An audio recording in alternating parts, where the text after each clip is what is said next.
Aqueles que porventura estão conosco hoje pela primeira vez, não sei se tem alguém aqui pelo que eu dei uma olhada, acho que não temos ninguém pela primeira vez. Se tiver, por favor, manifeste-se, porque da minha olhada rápida, não apareceu ninguém de primeira vez. Acho que somos todos de casa. Ivane sempre nos acompanhando lá de Guaratuba, né? Bem-vinda. Irmãos, vamos hoje... nós estamos seguindo uma série de estudos bíblicos que foi iniciada na semana passada sobre a história da igreja na Renascença e na modernidade e na Renascença. Hoje eu vou fazer um parênteses e vou fugir um pouco do tema, tendo em vista que nós temos uma data especial no próximo domingo na Igreja Cristã, que é o dia de Pentecostes. O dia de Pentecostes está registrado lá no livro de Atos, no capítulo número 2. E o Pentecostes é a descida do Espírito Santo sobre os discípulos. No dia em que estavam todos reunidos na cidade de Jerusalém, e de repente ouviram um som como de um vento impetuoso, diz a palavra, e então sobre a cabeça de cada um dos apóstolos pairou uma chama como se fosse língua de fogo. Eles então falaram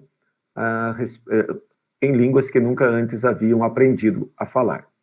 O Pentecostes, originalmente, trata-se da festa da colheita no Antigo Testamento. Lá no Antigo Testamento está narrado em dois momentos, uma em Levíticos e outra em Deuteronômio. E a festa do Pentecostes era chamada de festa das semanas ou festa da seara, festa das searas ou das colheitas, né? Por isso, em muitas igrejas, se comemora o culto de festa da colheita mais ou menos por essa época, junho, julho, no máximo lá pelo mês de agosto. E então aconteceu que neste dia da festa da colheita, que estavam todos reunidos em Jerusalém, houve a descida do Espírito Santo, e aí então a partir dali o Pentecostes ganhou um novo sentido, né? Inaugura-se, então a gente costuma dizer que o Pentecostes, que foi 50 dias depois da ressurreição de Jesus, é o aniversário da Igreja Cristã. Eu queria que vocês abrissem a Bíblia de vocês no Evangelho de João. João, capítulo 16. Vamos para lá, então? João, capítulo 16, versículo 7. Lá está a palavra do Senhor Jesus, quando ele também consolando os seus discípulos, ele falou sobre a missão do Consolador. O versículo 7 diz assim: mas eu vos digo a verdade, convém-vos que eu vá, porque se eu não for, o Consolador não virá para vós outros. Se, porém, eu for, eu vô-lo enviarei. Jesus estava falando aqui sobre a sua subida para os céus, a ascensão que a gente acabou de celebrar na quinta-feira passada. E aí ele estava, então, consolando os seus discípulos, dizendo: mas vocês não vão ficar sozinhos, porque eu vou enviar sobre vocês o Consolador. Quem é este Consolador? É o Espírito Santo. Tem um hino do Inário, esse mesmo aí, não, esse não, um outro aí do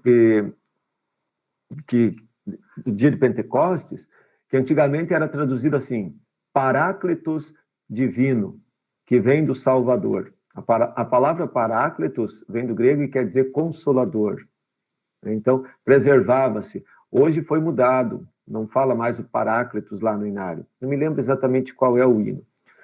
Então, o Espírito Santo é identificado como Consolador. Quando é, então, que se dá o cumprimento dessa promessa de Jesus de enviar sobre a igreja o Consolador? É exatamente no dia do Pentecostes. Embora o texto do Atos dos Apóstolos seja um texto importante quando se fala do Pentecostes, eu não quero hoje fazer uma exposição daquele texto. Mas, caso alguém depois tenha alguma dúvida, alguma pergunta que queira fazer relacionada a Atos capítulo 2, ao próprio dia do Pentecostes, ali naquele primeiro dia do Pentecostes, na descida do Espírito Santo, pode reservar a sua pergunta e no final pode fazer. Ou então, se for uma pergunta muito pertinente para o momento, também pode pedir a palavra e falar. Eu quero falar um pouco de uma forma mais abrangente nessa noite sobre a obra de Deus Espírito Santo. Alguns aspectos gerais Nós aprendemos na doutrina, no catecismo, que Deus é triuno, Pai, Filho e Espírito Santo. Não são três deuses, nós aprendemos, mas é um único Deus em três pessoas. O Pai, que é criador, o Filho é redentor e o Espírito Santo, que é santificador. E a obra da santificação, ela envolve todo o processo de conversão, né, e manutenção na fé salvadora. Então, desde o momento que nós somos levados a crer, chamados a crer, né, movidos a permanecer na fé, tudo isso é obra da santificação feita por Deus, Espírito Santo. É interessante que muitas vezes a gente não se dá conta que o Espírito Santo, ele não é uma coisa impessoal, mas ele é pessoal, assim como Deus Pai, assim como Deus Filho. No sentido de que o Espírito Santo não é apenas uma energia, como alguns podem ser tentados a pensar. Mas antes de falar um pouco mais sobre isso, eu gostaria de ressaltar o seguinte: algumas pessoas têm uma ideia um pouco errada, distorcida da ação do Espírito Santo. Às vezes até cristãos, ou então alguns que são recém-convertidos, né, ficam muito empolgados com o Espírito Santo. Parece curioso falar isso desta forma, né? Mas tem gente que imagina que ter o Espírito Santo é experimentar ou é viver algumas experiências intensivas, místicas com ele. E a história da igreja, quando a gente olha, ela mostra que sempre que houve uma ênfase grande na experiência com o Espírito Santo, as heresias surgiram de uma forma muito grosseira. Por quê? Porque o Espírito Santo, ele não age assim, desta forma, como se fosse uma simples energia canalizada. Então, esse é um truque muito baixo do diabo. Um truque do adversário é convencer as pessoas de que o Espírito Santo fala com elas fora da palavra de Deus. Você já escutou pessoas que dizem assim: o Espírito me revelou. O Espírito de Deus, ele foi muito forte na revelação. Mas onde ele revelou? Ele revelou, você estava lendo a palavra quando você foi iluminado? Ou você estava simplesmente sem fazer nada e o Espírito revelou? Isso biblicamente não existe. O Espírito Santo, ele age nos meios da graça. Não porque ele não possa agir de outra maneira, mas porque Deus escolheu agir desta forma. Nos meios, na palavra, no batismo, na Santa Ceia. Então, quando você ouve, ou quando você é tentado a pensar que o Espírito Santo está por aí te revelando coisas, desconfie. Ainda mais quando a revelação do Espírito Santo for algo que é contraditório à palavra de Deus. Já notou como às vezes acontece isso? Tem pessoas que dizem receber uma revelação, mas essa revelação, muitas vezes, se você for analisar, ela contraria o ensinamento da palavra de Deus. Como é que Deus pode se contradizer? Se a sua palavra, ela mesma atesta que a palavra de Deus é imutável. Então, isso é importante a gente ter esta clareza, né? O Espírito Santo não nos revela coisas fora da palavra. É na palavra que ele revela. E mesmo esse revelar, é preciso que a gente tenha um cuidado. Esse revelar não se trata de coisas misteriosas. Não se trata de coisas escondidas, como agora, vou te contar um segredo. Vou fazer você adivinhar o futuro. Vou revelar as suas conquistas materiais. Vou te revelar que você vai ficar curado. Não há esse tipo de revelação na Escritura. Isso é muito mais um jogo de tendência emocional. E aí uma outra coisa que é preciso a gente chamar a atenção é que os nossos sentimentos, eles são importantes, mas eles não são a causa de Deus se comunicar conosco. Tem gente que confunde o seu sentimentalismo com o Espírito Santo. Então você já notou que tem gente que está bem de boa, daqui a pouco começa a falar a palavra de Deus, parece que está gemendo e está chorando? É como se incorporasse um personagem e começasse a fazer um teatro.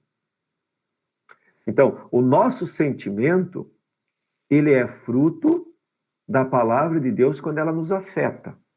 Nos afeta no sentido quando ela nos toca, quando ela fala ao nosso coração. Mas mesmo assim, é que a gente precisa cuidar para não achar que todas as pessoas têm que reagir com o mesmo sentimento. O sentimento é muito subjetivo, é de cada um. Então, o Espírito Santo, ele me toca por meio da palavra, e isto me leva a produzir alguns sentimentos. Alguns riem, outros choram de alegria, outros têm vontade de gritar, mas é tudo muito espontâneo. Quando a coisa é encenada, ou quando a coisa é um entrar na vibe de todo mundo, isso não é uma ação do Espírito, isso é um comportamento que se adotou ali num determinado ambiente, né? Então, eu anotei aqui que certamente a palavra de Deus afeta os nossos sentimentos, mas os nossos sentimentos, prestem bem atenção nisso, eles são resultado e não causa da comunicação de Deus para conosco. Alguém leia, por favor, 2 Coríntios 11, versículo número 14. 2 Coríntios, capítulo 11, versículo de número 14.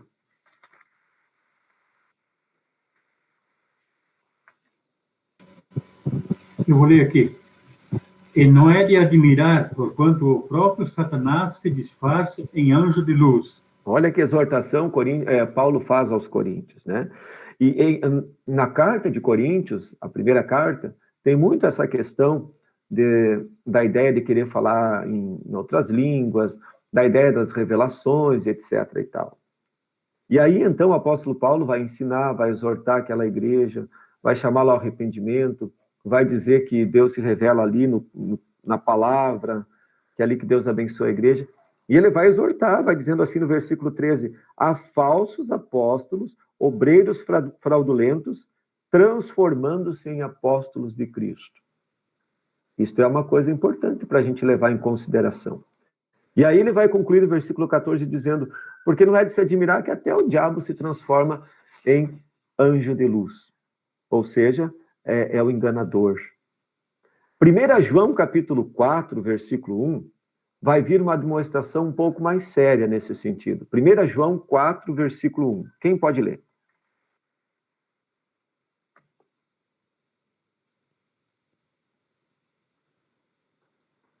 Quando, pois, o Senhor veio a saber que os fariseus tinham ouvido dizer que ele, Jesus, Peraí, dona Érica, 1 João 4, 1.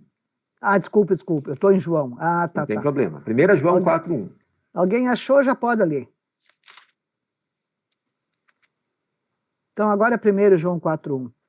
Amados, não deis créditos a qualquer espírito, antes provai os espíritos se procedem de Deus, porque muitos falsos profetas têm saído pelo mundo afora. Muito obrigado. Quando a gente estudou a primeira epístola de João, no ano passado, nós destacamos que só existem dois espíritos, né? A rigor, o espírito que procede de Deus e o espírito que procede do diabo. E aqui o apóstolo João está dizendo, não deem crédito a qualquer espírito, porque há alguns espíritos que precisam ser provados porque são falsos profetas. O que é um espírito de falso profeta? É quando algo anunciado não condiz com a palavra de Deus.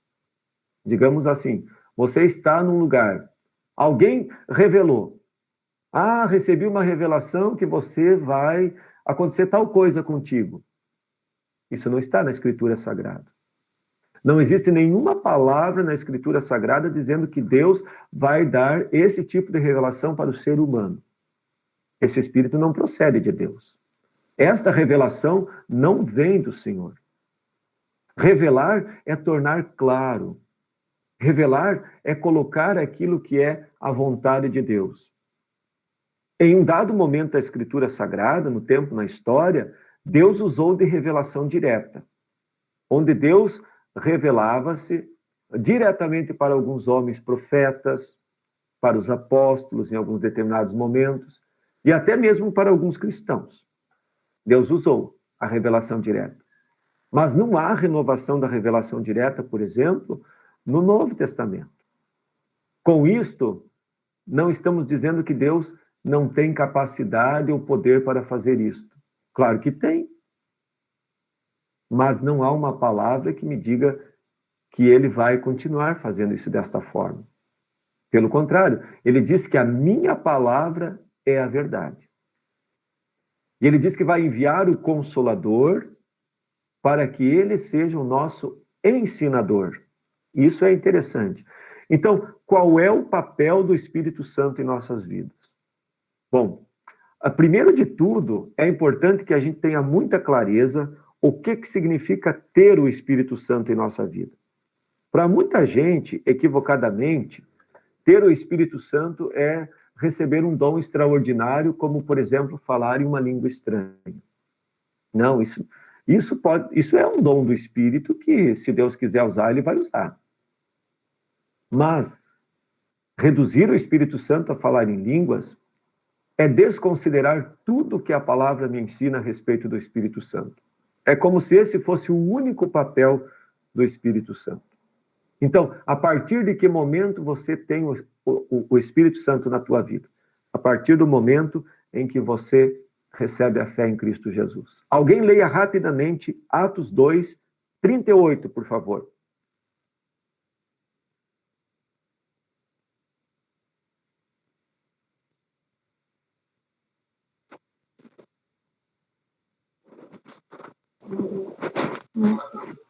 Respondeu-lhes Pedro: arrependei-vos e cada um de vós seja batizado em nome de Jesus Cristo para a remissão dos vossos pecados e recebereis o dom do Espírito Santo. Muito bem, obrigado, Márcia. Aqui está falando do batismo. O batismo é para a remissão de pecados e para receber o dom do Espírito Santo. Ora, eu já chamei atenção, dizendo isso para vocês num outro momento, que no livro de Atos dos Apóstolos, a palavra dom é sempre um sinônimo do próprio Espírito Santo. Então é como se ele estivesse dizendo ali, cada um seja batizado em nome de Jesus Cristo para a remissão dos pecados e recebereis o próprio Espírito Santo. É tranquilamente, perfeitamente compreensível desta forma. O dom do Espírito ali trata-se do próprio Espírito. Então, quando é que eu recebo o Espírito de Deus? No meu batismo. A partir do momento que eu sou levado à fé salvadora. Bom, agora, avançando um pouquinho para falar qual é o papel do Espírito Santo em nossas vidas. O primeiro deles é me levar à conversão. É me levar à fé salvadora em Cristo Jesus. Isso ele faz nos meios da graça, ou no batismo, ou na palavra. Por que eu falo ou? É óbvio que no batismo você pode ter certeza, porque a promessa bíblica, cada criança batizada recebe o Espírito Santo, porque isso é promessa divina, é milagre. Ter o Espírito Santo em nossa vida é sempre milagre. Não é algo que depende do nosso entendimento humano. Mas porque é possível que alguém tenha sido convertido por Deus Espírito Santo depois de uma idade ouvindo a pregação da palavra. Então, quando criança, a única maneira do bebê receber o Espírito Santo é no batismo. Mas depois de uma idade, ouvindo a palavra, ele também poderá receber o Espírito Santo, que vai convertê-lo. O Espírito Santo, então, frisando, é alguém, a terceira pessoa da Trindade, que faz a obra da santificação, que age nos meios da graça, palavra e batismo e santa ceia. Você já se perguntou como é que funcionam os olhos humanos? Eu li e achei isso curioso. Por que os olhos, eles identificam uma imagem? São os olhos que saltam assim para fora e vão até a imagem? No ano 1000, um pesquisador descobriu que o que faz os nossos olhos identificarem a imagem é a luz. Os raios da luz é que trazem a imagem até o olho. E não é o olho que vai até a imagem. Por exemplo, identifique aí um objeto que está perto de você. Uma mesa, um livro, uma xícara, não sei perto do que vocês estão. Não são os teus olhos que estão indo até o objeto, mas é a luz que está trazendo a imagem do objeto para os seus olhos. Esta comparação, ela serve para a gente entender o seguinte, que por nós mesmos, espiritualmente agora falando, nós também não conseguimos captar a mensagem da palavra de Deus. A gente pode ler a Bíblia várias vezes, mas por conta própria os nossos olhos não conseguem captar o entendimento da palavra. O Espírito Santo precisa iluminar. Ele é essa luz que vai iluminar e trazer a imagem para os nossos olhos.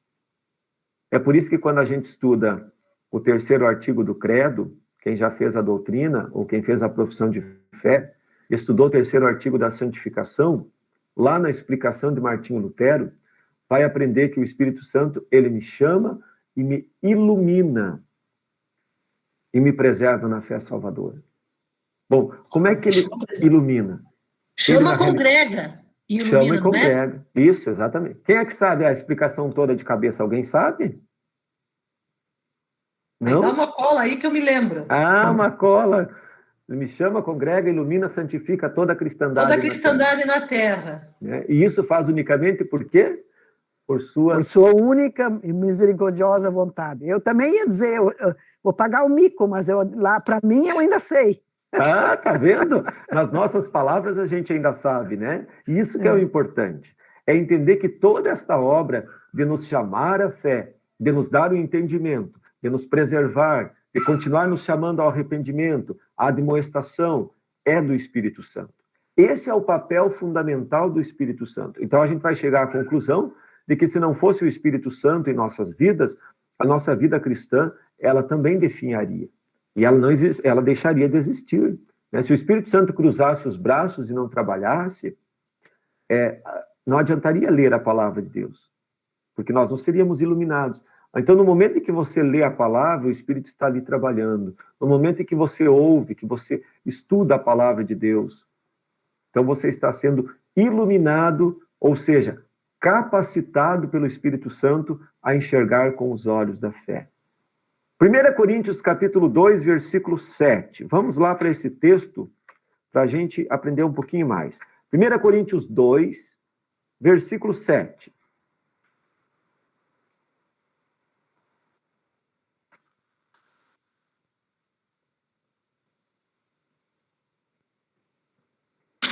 Mas falamos a sabedoria de Deus em mistério, outrora oculta, a qual Deus pré-ordenou desde a eternidade para a nossa glória. Veja, falamos a sabedoria de Deus em mistério. Bom, se é um mistério, como é que a gente pode entender? Porque o Espírito Santo me ilumina. Paulo está dizendo, se você olhar o título ali, ó, a verdadeira sabedoria e o ensino do Espírito Santo. Quer dizer, você não vai encontrar essa sabedoria na ciência. Você não vai encontrar a revelação dos mistérios da salvação, por exemplo, em nenhum periódico ou coisa parecida. Você vai ser ensinado por Deus Espírito Santo. E agora, nesse mesmo capítulo, versículo 12 a 16. 1 Coríntios 2, 12 a 16. Quem sabe a Márcia continua ali.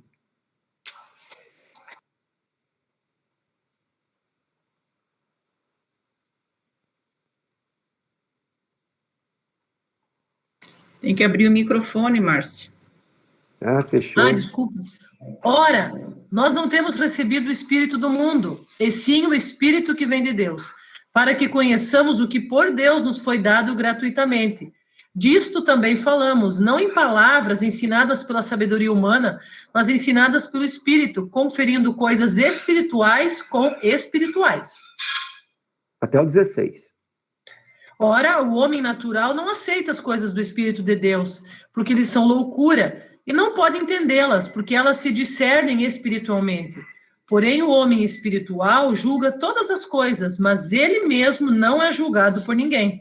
Pois quem conheceu a mente do Senhor, que o possa instruir? Nós, porém, temos a mente de Cristo. Nós, porém, temos a mente de Cristo. O versículo 14, o homem natural não aceita as coisas do Espírito de Deus, porque eles são loucura. Pensa, por exemplo, na Santa Ceia. Há muita gente que não aceita a Santa Ceia. Não aceita no sentido de rejeitar o fato de que no pão e no vinho está presente o corpo e sangue de Jesus. Por quê? Porque esse não é um conhecimento natural. Esse não é um conhecimento que nós temos evidências. Não é um conhecimento comprovado, experimentado, reproduzido, humanamente falando.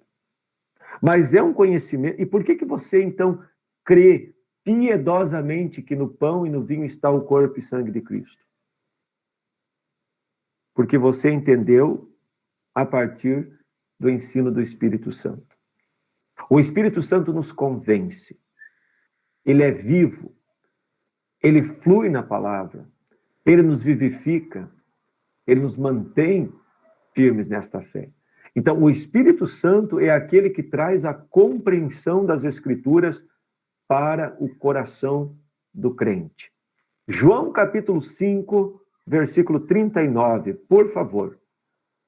João 5, agora é o Evangelho. Mateus, Marcos, Lucas, João 5, 39.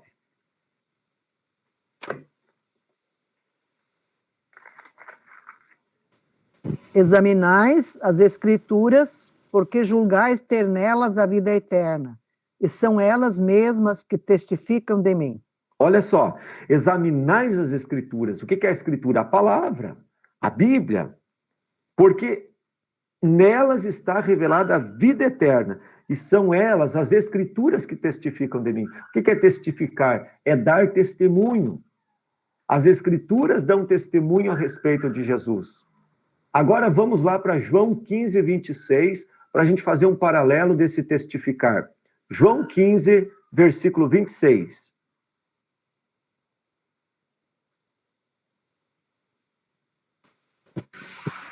Quando, porém, vier o Consolador, que eu vos enviarei da parte do Pai, o Espírito da verdade, que dele procede, esse dará testemunho de mim. Obrigado. O que é que o Espírito Santo vai fazer aqui, de acordo com esse versículo? Qual é o papel dele? Vai dar testemunho. Ele vai dar testemunho de quem? De mim? Hã? Mas quem é esse mim que está ali no texto? Eu? Não. Quem está falando? Deus. Criador, Deus Pai. É. Jesus, o Filho. Então, vejam, João 5,39, Jesus está dizendo, as Escrituras, elas testificam de mim. São elas que dão testemunho a meu respeito. Da parte do... E agora vem em João 15, 26, dizendo, mas o Espírito Santo, ele é que vai dar o testemunho a meu respeito. Então, agora eu quero chegar naquele ponto da revelação direta, né? Aonde é que o Espírito Santo me revela? Ele me revela as coisas na Escritura Sagrada. Esse texto nos deixa elucidamente, isso muito elucidativo, né? No sentido de que o Espírito Santo me ilumina o testemunho por meio da palavra. Efésios 1, 18.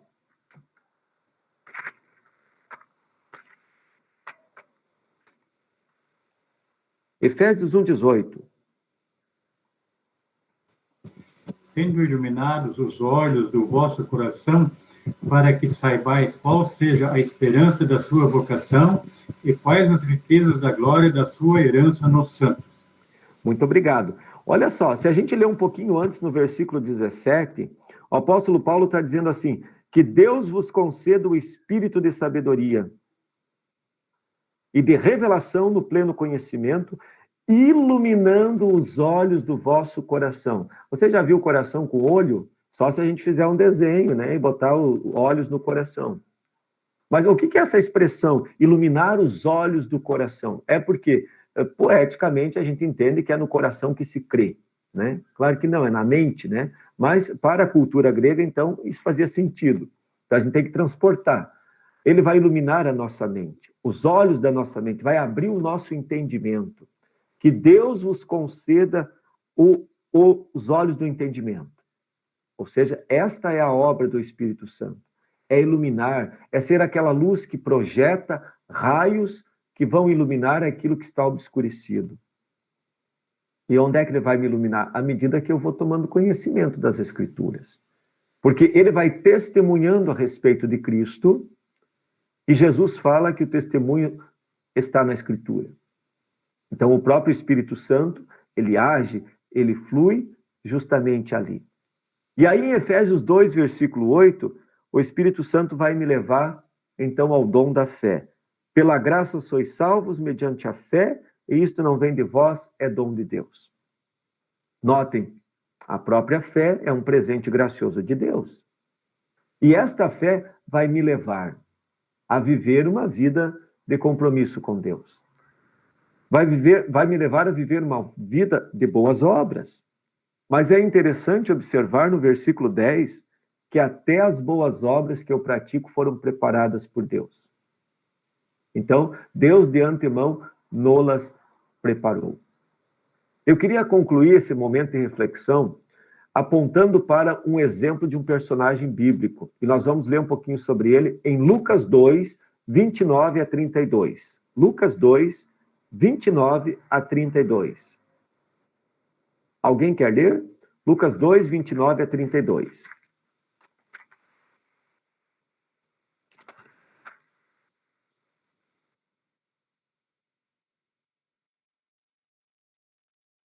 Eu posso ler aqui. Por favor. O personagem é Simeão, né? Agora Agora sabe ler desde o 25, então, que daí quem não conhece a história fica contextualizado. Tá. 25 a 32. A 32. Havia em Jerusalém um homem chamado Simeão, homem este justo e piedoso, que esperava a consolação de Israel.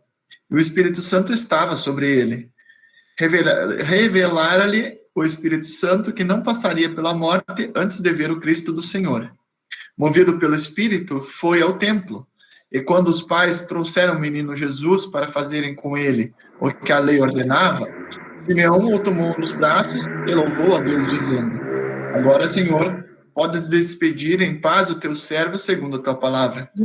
Porque os meus olhos já viram a tua salvação, a qual preparaste diante de todos os povos, luz para a revelação aos gentios e para a glória do teu povo de Israel. Obrigado, Ricardo. Agora o povo já sabe de onde que vem o Nunc Dimittis, que é cantado lá quase no final do culto, né? Agora, Senhor, despedes em paz o teu servo, porque os meus olhos viram a tua salvação. Esse personagem foi Simeão.